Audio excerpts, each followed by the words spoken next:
Doctor Mohammad Yunus এবং দেশের প্রধানতম রাজনৈতিক দল বিএনপির মধ্যে যে মনস্তাত্ত্বিক যুদ্ধ ছিল, সেটি হাল জমানাতে এসে একেবারে সরাসরি সম্মুখ সমরে পরিণত হয়েছে। বিএনপির পক্ষ থেকে সর্বশেষ যা কিছু করার ছিল, মোটামুটি তা করার জন্য যে রেড সিগন্যাল, সেই রেড সিগন্যাল ইতিমধ্যে দেয়া হয়েছে। বিএনপির যে সকল নেতৃবৃন্দ এতকাল মনে করতেন যে তারা যেকোনো সময় যেকোনোভাবে এবং যেভাবে চাইবেন সেভাবেই ডক্টর মোহাম্মদ ইউনূস ক্ষমতায় থাকবেন অথবা ক্ষমতায় চলে যাবেন, ক্ষমতা থেকে চলে যাবেন। বিএনপি যদি রাজপথে নামে এবং সামান্যতম আন্দোলনের চেষ্টা করে, তাহলে সে আন্দোলনের যে ধাক্কা, সেটি ইউনূস সামাল দিতে পারবেন না। তো এইরকম একটা মনস্তাত্ত্বিক অবস্থা নিয়ে তারা সেই আগস্ট মাসের পর থেকে আজ অবধি ডক্টর মোহাম্মদ ইউনূসকে নানাভাবে বুঝিয়ে সুঝিয়ে কিংবা তার সঙ্গে সামঞ্জস্য রেখে নিজেদের দল গোছানোর চেষ্টা করে আসছিলেন। অন্যদিকে ডক্টর মোহাম্মদ ইউনূস এবং তার যারা সঙ্গী সাথী রয়েছেন দেশি এবং বিদেশি, তারা বিএনপির যে সমূহ দুর্বলতা, সেই দুর্বলতাগুলো তারা ধরতে পেরেছেন একেবারে প্রথম দিন থেকে। ধরতে পারার কারণে যেভাবে আপনি মাছ ধরেন বড়শি দিয়ে, নরমাল যে লম্বা সুতো দিয়ে বড়শি ধরেন, তো আপনার সেই বড়শিতে যদি বড় কোনো মাছ, বোয়াল মাছ, রুই বা কাতলা, তো সেটি যখন আপনার দেয়া যে টোপ সেটি গিলে খায় এবং গিলে খাওয়ার সঙ্গে সঙ্গে সে লম্ফঝম্প শুরু করে, তখন যিনি বড়শির মালিক তিনি আস্তে আস্তে করে সুতা ছাড়তে থাকেন। এর ফলে কি হয়, ওই যে আপনার যে টোপ গিলে খেয়েছে, সে ব্যথায় কাতরাতে থাকে, সে দৌড়ে পালাতে থাকে, ছুটতে থাকে, ডানে যায় বামে যায়, কিন্তু আপনি ওর চাহিদা অনুযায়ী সুতা দিচ্ছেন, ছেড়ে দিচ্ছেন, একটু সামনে টানছেন, আবার পিছনে ছেড়ে দিচ্ছেন। একটা সময় রক্তাক্ত হতে হতে এবং ব্যথার যন্ত্রণায় ক্লান্ত হতে হতে সে নিজেকে ছেড়ে দেয়। আর আপনি তখন এই একেবারে চিকন সুতোটি দিয়ে ধীরে ধীরে ধীরে ধীরে তাকে টেনে আপনার হাওতার মধ্যে নিয়ে আসেন। তারপরে তার সেই শরীরের যে দুর্বল অংশ, সেই দুর্বল অংশে আঙুল ঢুকিয়ে, কানের মধ্যে আঙুল ঢুকিয়ে তারপর তাকে পানি থেকে তুলে আনেন। এই তো মাছ শিকারের যে নিয়ম, এই নিয়মটাই ডক্টর মোহাম্মদ ইউনূস প্রথম থেকে অনুসরণ করে আসছেন। তিনি এবং তার লোকেরা বিএনপির জন্য যে টোপ ফেলেছিলেন, প্রায় সব টোপগুলো তারা গিলেছেন, একটার পর একটা। আমি উদাহরণ দিয়ে বলি, বিএনপির যে সকল নেতা এবং কর্মীরা দখল করতে চেয়েছেন, বিএনপির নাম ভাঙিয়ে যারা চাঁদাবাজি করতে চেয়েছেন, যারা মব করতে চেয়েছেন, যারা একটার পর একটা মামলা দিয়ে, যে মামলার কোনো আইনগত ভিত্তি নেই, বিএনপির জন্য লায়াবিলিটিস তৈরি করেছেন এবং সেই মামলার ওসিলা করে আওয়ামী লীগকে শায়েস্তা করার জন্য ডক্টর মোহাম্মদ ইউনূসের আইনশৃঙ্খলা রক্ষাকারী বাহিনী, এনসিপি এবং বিএনপির যারা লোকজন রয়েছেন, তারা জলে স্থলে অন্তরীক্ষে, অর্থাৎ আওয়ামী লীগ লোকদের সহায় সম্পত্তি দখল, তাদেরকে মারধর করা, তাদেরকে জেলে প্রেরণ করা, তারপর তাদেরকে থানা হাজতে ঢুকিয়ে এক দফা পিটুনি দেওয়া, এ সকল কর্মকাণ্ড অবাধে নির্বিবাদে তারা, অর্থাৎ ডক্টর মোহাম্মদ ইউনূসের যারা লোকজন করতে দিয়েছেন। করতে দেওয়ার পরে কি হলো, সারা বাংলাদেশে যেটি হয়েছে, অনেকগুলো বিপদ বিপত্তি ফাঁদ তৈরি হয়ে গেছে বিএনপির জন্য। বিএনপি সারা শরীরে ব্যথা বেদনা শুরু হয়ে গেছে, সর্ব অঙ্গে, টেকনাফ থেকে তেঁতুলিয়া পর্যন্ত। এর কারণ হলো, যারা এই মামলাটা করেছে, ধরুন ৩০০ জন আসামিকে দিয়ে মামলা করেছে এবং ওখান থেকে একটা বড় অ্যামাউন্টের টাকা নিয়েছেন। এই টাকার ভাগাভাগি নিয়ে প্রথমত নিজেদের মধ্যে অন্তর্দ্বন্দ্ব। দ্বিতীয়ত, যারা এই কাজটি করেছে তাদের যে কাউন্টার প্রতিপক্ষ, তারা এটা নিয়ে নিদারুণভাবে বিক্ষুব্ধ। আবার এর দ্বারা যারা ক্ষতিগ্রস্ত হয়েছে, আওয়ামী লীগের যারা লোকজন রয়েছে, তারা ওখানে বিএনপির জন্য এক একটা মরণ ফাঁদ তৈরি করে বসে আছে। এবং ওই এলাকার যত আইন শৃঙ্খলার দায়িত্বে নিয়োজিত সেনাবাহিনী, অন্যান্য বাহিনী, তারা যে সকল তালিকা করেছে অপরাধীদের, সেই অপরাধীদের যে পুরনো তালিকা, আওয়ামী লীগের যে পুরনো তালিকা, বিএনপির যে পুরনো তালিকা, সব চাপা পড়ে এই নতুন পানির নতুন যারা মাছ, যারা এই মুহূর্তে শক্তিমত্তা অর্জন করেছে, তাদের সবাইকে সেই তালিকাভুক্ত করা হয়েছে। এখন সেনাবাহিনী চাক, পুলিশ চাক, কিংবা ডক্টর মোহাম্মদ ইউনূস চান, যদি এদেরকে ধরপাকড় করা হয়, সারা বাংলাদেশে ৮-১০ হাজার লোকদেরকে ২৪ ঘন্টার মধ্যে যদি গ্রেপ্তার করা হয়, প্রত্যেকটা এলাকাতে খুশির বন্যা বয়ে যাবে। আর ওই ৮-১০ হাজারের ভয়ে ৮-১০ লাখ লোক বাস্তুচ্যুত হয়ে পড়বে। আওয়ামী লীগের লোকজনও বাস্তুচ্যুত আছে, আর বিএনপির লোকজনও মাঠ ছেড়ে পালাবে সারা বাংলাদেশে। ১০ লাখ ১০ লাখ ২০ লাখ লোক, অর্থাৎ আওয়ামী লীগের ১০ লাখ লোক যদি এই মুহূর্তে বাস্তুচ্যুত হয়ে থাকে, বিএনপির ১০ লাখ লোককে যদি বাস্তুচ্যুত করা যায়, তবে এটা কি হবে, যে শূন্যতা তৈরি হবে। সেই শূন্যতার মধ্যে আপনি অনেক কিছুই করতে পারবেন।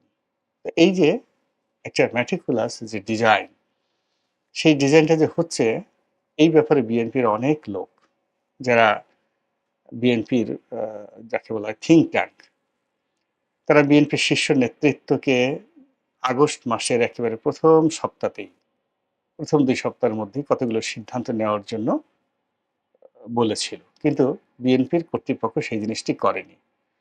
ফলে এখন এই যে চাঁদাবাজি, অন্তর্দ্বন্দ্ব, হানাহানি, সবই বিএনপির গলার কাটাতে পরিণত হয়ে গেছে।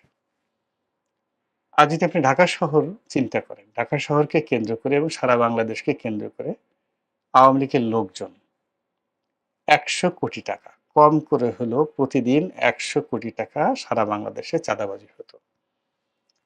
এই চাঁদাবাজির মধ্যে ইয়াবা আছে, এই চাঁদাবাজির মধ্যে গরু চুরি আছে, এই চাঁদাবাজির মধ্যে কারওয়ান বাজার আছে, সায়দাবাদ বাজার আছে, সায়দাবাদ টার্মিনাল আছে, গাবতলী টার্মিনাল আছে, আরো অনেক কিছু। একেবারে নিয়মিত পরিবহন সেক্টর আছে। আচ্ছা বলেন তো, এই চাঁদাবাজি কি বন্ধ হয়েছে? তাহলে এই চাঁদাবাজি কারা করছে? এবং সেই চাঁদাবাজি নিয়ে এখন যে খুন খারাপি হচ্ছে, কারা সবচেয়ে ক্ষতিগ্রস্ত হচ্ছে? তো এই বিষয়গুলো ডক্টর মোহাম্মদ ইউনূস এবং তার যারা লোকজন আছেন, তারা খুব সুন্দরভাবে বুঝে ফেলেছিলেন এবং সেই অনুযায়ী বিএনপিকে তারা টোপ দিয়ে দিয়ে একেবারে জায়গা মতো নিয়ে এসেছে।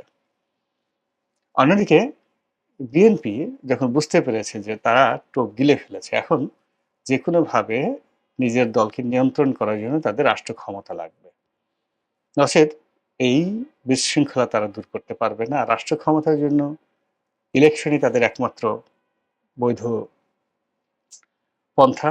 কিন্তু এই ইলেকশন তো বর্তমান সরকার তালবাহানা করছে, তারা কখন দেবে বা না দেবে এই বিষয়ে বিএনপি ধৈর্য রাখতে পারছে না, বিশ্বাস রাখতে পারছে না। আর বিশ্বাস না রাখারও কারণ আছে, ধৈর্য না রাখারও কারণ আছে। ফলে কি হলো, একটা মনস্তাত্ত্বিক যুদ্ধ শুরু হয়ে গেল। প্রথম কয়েক মাস, মানে মার্চ এপ্রিল মে, তো মার্চ এপ্রিল এটি মনস্তাত্ত্বিক যুদ্ধ রইল শুধুমাত্র মনে মনে মস্তিষ্কে। কিন্তু মে মাসে এসে বিএনপির মুখ থেকে অনেক কথা বেরোলো, সরকারের মুখ থেকে অনেক কথা বেরোলো, এবং মে মাসের শেষের দিকে এসে এখন যেটা চলছে, এটি একেবারে চূড়ান্ত রূপ লাভ করল। সেটা দক্ষিণ সিটির মেয়র পদের শপথ পড়ানো নিয়ে, তারপর আরো অনেকগুলো বিষয় রয়েছে। খুব সেনসিটিভ কতগুলো বিষয় এগুলো নিয়েছে, যেগুলো নিয়ে বিএনপি মুখোমুখি অবস্থানে চলে এলো সরকারের সঙ্গে। এবং সর্বশেষ তারুণ্যের মহাসমাবেশ করে বিএনপির ভারপ্রাপ্ত চেয়ারম্যান তিনি যে রেড অ্যালার্ট জারি করলেন, চূড়ান্ত সিদ্ধান্ত জানিয়ে দিলেন যে ডিসেম্বর মাসে নির্বাচন হবে। দ্বিতীয়ত ডিসেম্বর মাসে হতেই হবে। এটা মানে no if, no but, no dot, দাড়ি কমা সেমিকোলন কিচ্ছু নেই, এটাই হতে হবে। এই যে একটা কথা বলে সরকারকে, অর্থাৎ ডক্টর মোহাম্মদ ইউনূসের সরকারকে যে জায়গাতে ঠেলে দিলেন, সেখানে বিএনপির যারা নেতৃবৃন্দ তারা ধারণা করেছিলেন যে মানে সরকার থরথর করে কাঁপবে।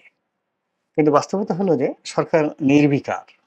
এর কারণ হলো তারা তো টোপ খাইয়ে ফেলেছে, বিএনপির কে টোপ খাইয়ে ফেলেছে। এবং সেই টোপ আমি শুধু ইঙ্গিত দেই যে আগে যেটা বললাম চাঁদাবাজি, তার বাইরে বিএনপির অনেক নেতাদের উপর এখন রয়ের এজেন্ট রূপে তাদেরকে ট্যাগ দেওয়া হয়েছে, তাদেরকে পরিচয় করানো হচ্ছে। এবং জনগণেরও একটা বিরাট অংশ সন্দিহান যে আসলে এরা কি রয়ের এজেন্ট কিনা, বা এরা কি ইন্ডিয়ার হাতে তুলে দেবে কিনা। এর প্রেক্ষিতে বলা হয়েছে যে তারেক রহমান সাহেব বলতে বাধ্য হয়েছেন দিল্লি কোনো দিল্লি নয়। এতে করে সন্দেহ আরো বেড়ে গেছে।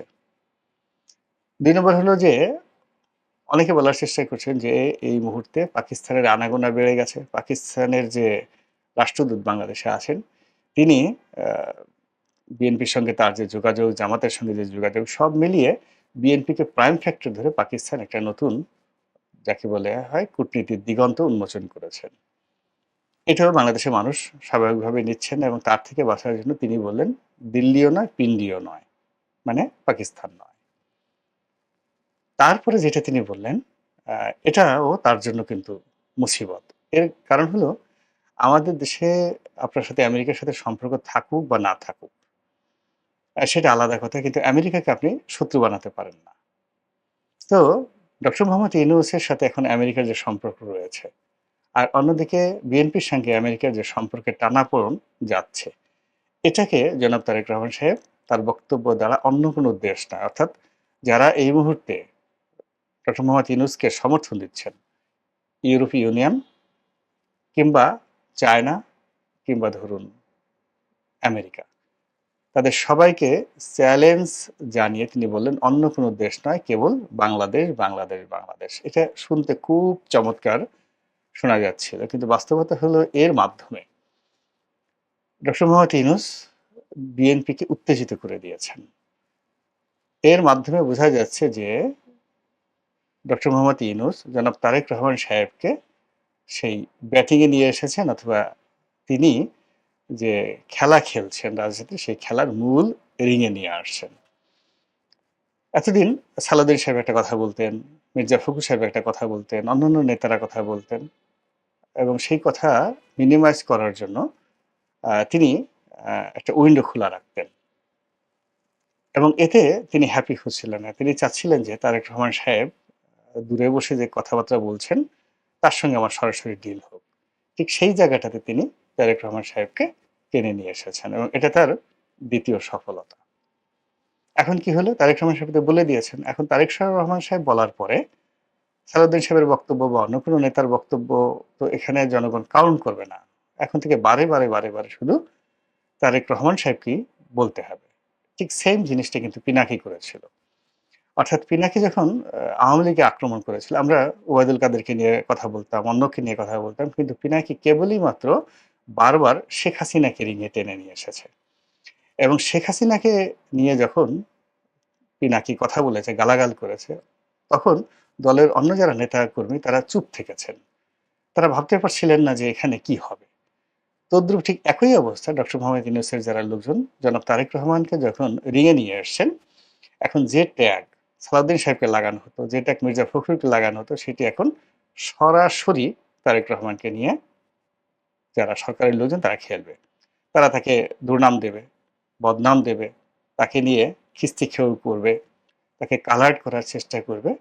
যেটি দলের যারা অন্য নেতৃবৃন্দ তার পক্ষে, তারেক রহমানের পক্ষে না পারবেন পক্ষে বলতে, না পারবেন বিপক্ষে বলতে। এর কারণ হলো নেতার যারা লোকজন রয়েছে তারা বাইরে থেকে নেতার পক্ষে বলে কথা বলতে ওরকম স্বাচ্ছন্দ্য বোধ করেন না। এটা হয় না।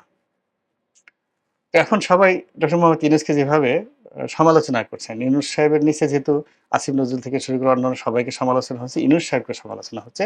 ইউনূস সাহেবও চাচ্ছেন যে ওখানেও তারেক রহমান সাহেব থেকে শুরু করে সবাইকে সমালোচনা করা হোক এবং সেইভাবে তিনি তারেক রহমান সাহেবকে একেবারে রিংয়ের মধ্যে নিয়ে এসেছেন। খেলা নতুন করে জমে উঠেছে। আর এই যে তারেক রহমান সাহেব যে হুঙ্কার দিলেন, এটার এগেইনস্টে সচরাচর ডক্টর মোহাম্মদ ইউনূস যা করেন তিনি নিজে কোনো কথা বলেন না। তিনি ঘুরিয়ে পেঁচিয়ে অন্য কথা বলেন, প্রতিপক্ষকে উত্তেজিত করেন, কনফিউজড করেন, ইন্টারেস্ট করেন, আশা দেখান। আর যত কথা তার প্রেস সচিব তাদেরকে দিয়ে বলান কিংবা এনসিপিকে দিয়ে বলান। এখন তিনি আ এই যে তারুণ্যের যখন মহাসমাবেশ ১৫ লক্ষ লোকের যে সমাবেশ হয়েছে বলে বিএনপি দাবি করছে, এই সময়টিতে তিনি ছিলেন জাপান ভ্রমণে এবং জাপান ভ্রমণে বসে তিনি আবার সেই একই কথা বলেছেন যে ডিসেম্বর থেকে জুনের মধ্যে নির্বাচন হবে। একদিন এদিকেও হবে না, ওদিকেও হবে না। ইট মিনস বিএনপি যে এত বড় আয়োজন করলো, যা কিছু করলো, এটিকে ডক্টর মোহাম্মদ ইউনূস রীতিমতো বুড়ো আঙুল দেখালেন। এবং বিএনপির যে বিশাল আয়োজন এটাকে রীতিমতো মাঠে মারা দিলেন। এবং বিএনপির পুরো শ্রমটাকে পণ্ড করে দিলেন। আবার এরকম একটা ১৫ লক্ষ লোকের সমাবেশ করে আবার তাকে একটা রেড অ্যালার্ট জারি করা। এটা বিএনপির জন্য কষ্টকর হবে। আবার এরকম কোনো রকম সভা সমিতি, সেমিনার বা রাজপথে আন্দোলন ছাড়া যদি ডক্টর মোহাম্মদ ইউনূসকে কোনো বিবৃতি দেওয়া হয়, এখন যেভাবে ডক্টর মোহাম্মদ ইউনূস একটু বুড়ো আঙুল উঁচু করে তাকে তাচ্ছিল্য করেছেন, তখন তিনি সেটা করাও অনুভব মনে করবেন না। এই যে রাজনীতির যে শতরঞ্চি, এই শতরঞ্চি যেভাবে জমে উঠেছে, আমরা জানি না এটা কোথায় গিয়ে শেষ হবে। তবে কামনা করি একটা শুভ ফলাফল বয়ে নিয়ে আসুক।